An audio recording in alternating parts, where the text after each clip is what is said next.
اور جب اس بچی سے جو زندہ دفنا دی گئی ہو پوچھا جائے گا کہ وہ کس گناہ کے سبب قتل کر دی گئی،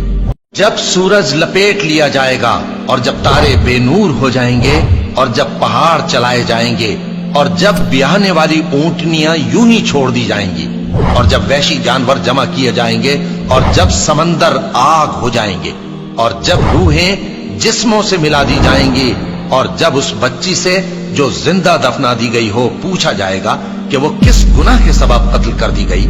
اور جب اعمال کے دفتر کھولے جائیں گے اور جب آسمان کی کھال کھینچ لی جائے گی اور جب دوزخ کی آگ بھڑکائی جائے گی اور جب بہشت قریب لائی جائے گی، تب ہر شخص معلوم کر لے گا کہ وہ کیا لے کر آیا ہے۔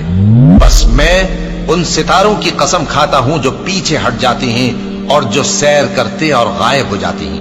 اور رات کی قسم جب وہ پھیلنے لگتی ہے، اور صبح کی قسم جب وہ نمودار ہوتی ہے، کہ بے شک یہ قرآن اس فرشتہ عالی مقام کا سنایا ہوا پیغام ہے جو صاحب قوت ہے، مالک عرش کے ہاں اونچے درجے والا ہے، سردار ہے، ساتھ ہی امانت دار ہے۔ اور مکے والو، تمہارے رفیق یعنی ہمارے پیغمبر صلی اللہ علیہ وآلہ وسلم دیوانے نہیں ہیں،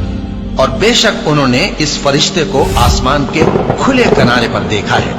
اور وہ غیب کی باتوں کے ظاہر کرنے میں بخیل نہیں، اور یہ کسی شیطان مردود کا کلام نہیں ہے۔